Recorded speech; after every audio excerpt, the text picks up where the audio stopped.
Yun naman na yun na ano na yun. Hi, ito po. Kakain na naman tayo ng manok. Ano yun? Tinola daw po. Nagbibinta ko lang. Tapos, 40 pesos, centavos lang yan. Tao lang. Ito po, mayroong itlog.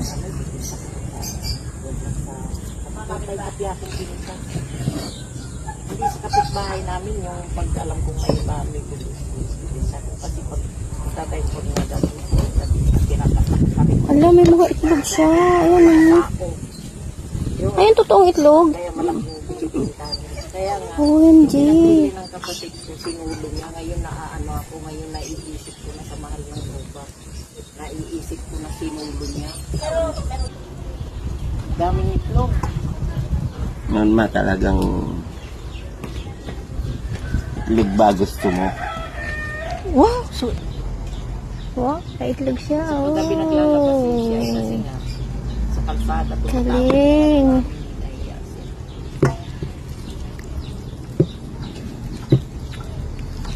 Daming itlog. Pagod niya doon. Sabi ko, tapos sabi pa ni Dini na hindi lang magtinda dito. Lagyan po natin ng dahon. Tinola po sa gata ito. Dahon ng sili. Ginisa po muna natin yung manok.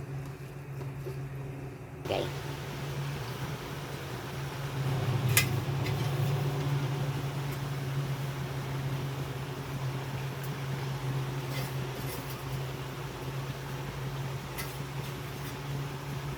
Po yung tinola sa gata.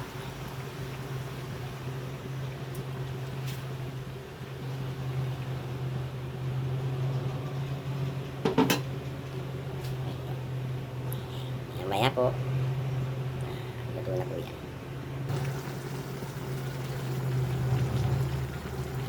Ito ang adobo sa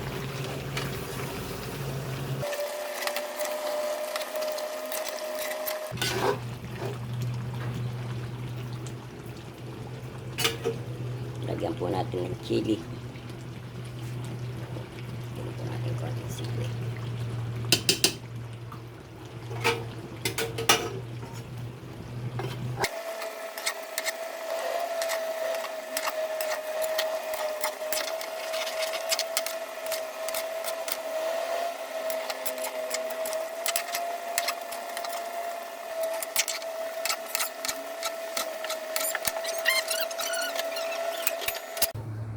Ayun na, luto na siya.